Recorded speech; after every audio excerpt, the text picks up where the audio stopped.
In this Find Balance in Your Tango Turns guide, we are going to help you feel much more grounded and really improve your technique during the giros, so the tango turns. After you have watched this video, you will never feel like you are losing your balance in tango turns or feeling like you're not so sure whether you get the steps right. We are going to help you sort this out. Imagine how it's going to feel after when you are able to be in the flow of the music, very powerful in your tango turns and able to take risks and improvise when the music is circular and flowing. So this is what we want to work on with you today. So we have exercise for followers and for leaders, yes, for both. And you can do also both exercises. We actually really recommend that you do, because both types of exercises work on making sure you have your balance right and a great dissociation. And an extra side note for the leaders, guys, we are going to work on the pattern. So the giro pattern is the steps of the ladies: back, side, forward, side, and back. You need to know this pattern by heart as much as your partner, so we recommend you do the followers exercises as well. And another reason why it's important that the leaders also do the patterns is because the dissociation. Yeah? When we do the giro, we use the dissociation to pivot, and it's something that we are going to use in the dance all the time, not only in the pattern of the giro.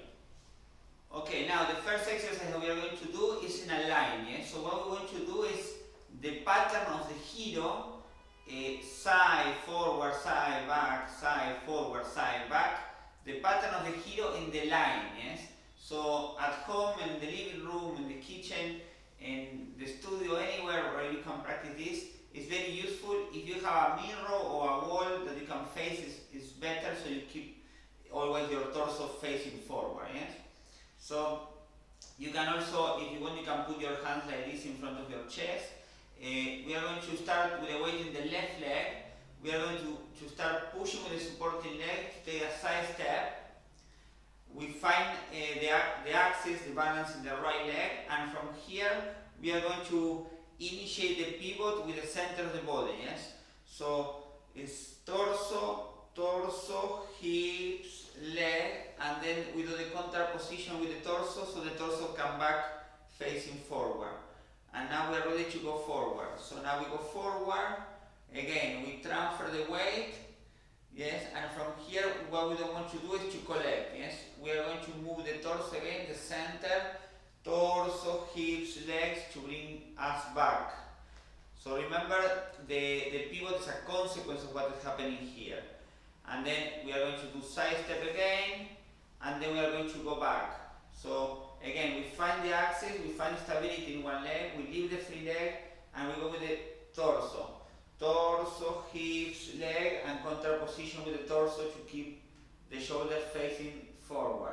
So now we are ready to go back. We step back, find the axis again, and now we collect again from the center. Torso, hips, leg, and we are back facing forward. When finish the space, you go back in the other direction. Side, forward, side, back. So here, remember to put always your feet in the direction that you are going. Back, torso, hips, leg, side, and then again we go back in the other direction. So there are two things that matter a lot in this exercise. The first one, if you haven't done so already, is to absolutely learn the giro pattern. So the side, forward, side, back, side, forward, side, back. So always be able to remember that these are the steps of the giro.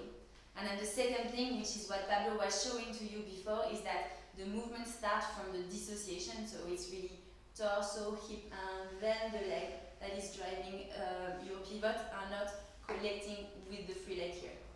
Okay, now exercise number 2, we are going to do the same pattern, but now, yeah, we are going to do a square, yes? We are going to do the giro. Imagine your partner is in the center, and we are going to do 4 steps around our partner. So the same pattern that we were doing in the first exercise, that was in a line, but we are going to do circular, yes, around the partner. So what we want to do is We are going to start with the weight in the right leg. We are going to start with taking a side step to the left.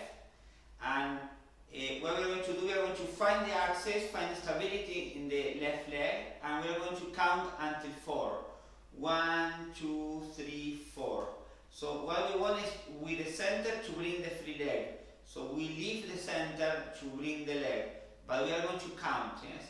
Because this is going to help us to slow down and to leave the free leg more relaxed and not to anticipate the steps. So 1, 2, 3, 4, and then we are going to go forward.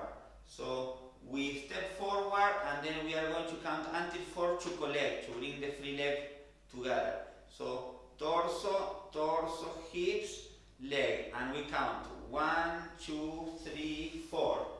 We take a side step, find the axis again, and we count 1, 2, 3, 4, and then pivot, and we are going to go back. So we go back, 1, 2, 3, 4 to collect, and then again. So here we are really working on delaying the transfer of the free leg. This is really important because very often one of the reasons why the hilo and all of the movements around the hilos don't work is that the lady uses the free leg to pivot and in a way anticipate her movement. In tango you want to go with the full body, not with the free leg. Yes, another thing that we notice is that most of the times the followers are a bit rushing in the hilo, yes? A bit not leaving the free leg enough for the leader to be able to improvise and all these things. So it's very important, followers, that you slow down the hilo, yes? So that's why this exercise, it will help you to start being more aware of your center and to take more time to bring your free leg. The hilo doesn't have to be fast, you just want to make sure it is fluid. Okay, now we are going to do the third exercise that is usually more for the leaders, but ladies you can do because it requires a lot of control, a lot of access as well. We highly recommend you do it. And the way that we are going to do this is, so here, so we start with the weight in the left leg. We are going to step back with the right leg, yes, so always in 2 lines. So here I go back, so I'm going to change my axis, so I transfer my weight and I will start using the center of my body to pivot, yes. So imagine you are leading your partner a turn here, so we go torso, hips, leg, so we change direction, yes. And once we change the direction, we leave the free leg, that in this case now is the left leg, and we are going to continue with the hilo. We are going to continue going with the center in that direction, and that's going to produce an enrosque, yeah? So my free leg is going to go behind like an spiral, yeah? So I'm creating from here one spiral, from my center, my hips, and my free leg. So we continue all the way here, enrosque, we are in this position. Here, as soon as my feet goes together, I change my weight, I unwrap my leg, and I go to the side. We are going to go back, yes, so we stretch the free leg, transfer the weight, torso, hips, leg, enrosque, and side. So what we don't want to do is to bring the free leg, yeah? So here, torso, hips, leg. What we don't want to do is this, yes, this action of bringing the leg, yes.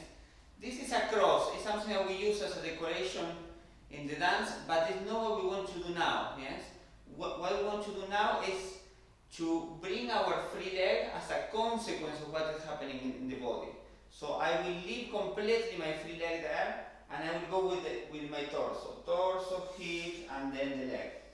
You will see it is when you start working on your own individually that everything works in tango. We know there is obviously a big emphasis on partner work and connection, but one of the roles of the dancer is also to be able to practice the movements and the technique on their own before they are able to bring it to their partner. So at home exercises are the best, believe me.